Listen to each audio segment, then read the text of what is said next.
Bonjour tout le monde. Aujourd'hui, nous allons parler des différentes cotisations sociales pour les indépendants en Europe. Donc, les cotisations sociales des travailleurs indépendants varient selon les pays européens, mais elles sont généralement pour objet de financer la protection sociale, notamment l'assurance maladie, la retraite, les prestations familiales. Voici un petit aperçu dans cette vidéo des réformes et des systèmes mis en place en Europe. Nous allons parler par exemple le cas de la réforme en 2025 en France. Cette réforme, elle parle de quoi? Donc elle dit qu'en France, une réforme majeure des cotisations sociales des indépendants entre en vigueur en 2025. Elle vise à simplifier le calcul des cotisations sociales en unifiant les assiettes de prélèvement. Désormais, les cotisations sociales seront calculées sur une base unique correspondant aux revenus professionnels diminués d'un abattement forfaitaire de 26%. L'assurance maladie, le taux fixé il est de 8,5%. Pour les revenus inférieurs à 3 fois le plafond annuel de la sécurité sociale, c'est-à-dire le PASS, il est de 6,5%.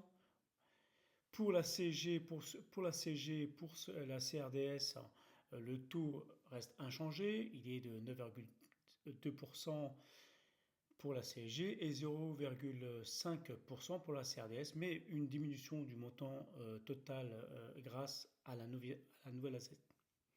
Cette réforme sert à améliorer la lisibilité des droits sociaux tout en augmentant certains taux de cotisation pour renforcer la couverture sociale. Les cotisations sociales dans d'autres pays européens. Le système de cotisation sociale varie selon le pays. Prenons l'exemple de l'Allemagne. Les indépendants payent une assurance maladie obligatoire et peuvent choisir entre plusieurs caisses, publiques ou privées. Leur retraite est souvent facultative, sauf pour certaines professions réglementaires. En Espagne, en 2023, les cotisations sociales sont calculées sur les revenus réels avec des barèmes progressifs visant à rendre le système plus équitable.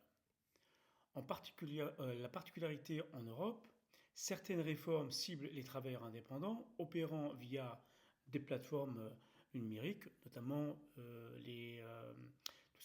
tout ce qui est les plateformes de livraison, Uber, les VTC, etc., etc., et les chauffeurs dans sa globalité. En France, dès 2025, les plateformes devront contribuer à hauteur de 10% des revenus bruts générés par leurs prestataires pour financer leur couverture sociale. La conclusion à tout ça, les cotisations sociales des indépendants en Europe évoluent pour une simplification et une harmonisation accrue. Cette réforme vise à réduire les inégalités entre le salarié et les indépendants, tout en renforçant leur protection sociale. Toutefois, il est impliqué souvent une augmentation des contributions financières pour garantir ces droits. J'espère que vous avez des questions à poser, sinon ça aurait été limpide pour moi et j'aurais été, comment dirais-je, très content de vous expliquer ces évolutions-là. Alors pourquoi je vous dis ces évolutions-là?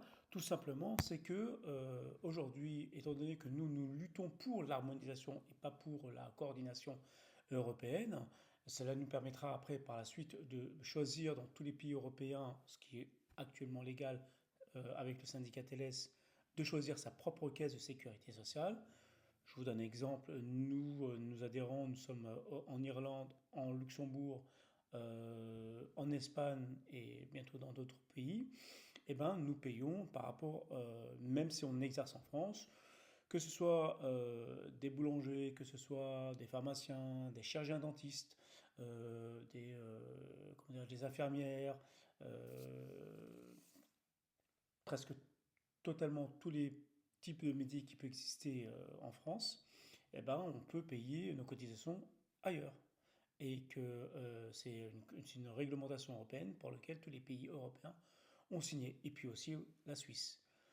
Si vous avez d'autres questions, n'hésitez pas à me poser en commentaire des questions pour pouvoir y répondre. Merci, je vous dis à très bientôt.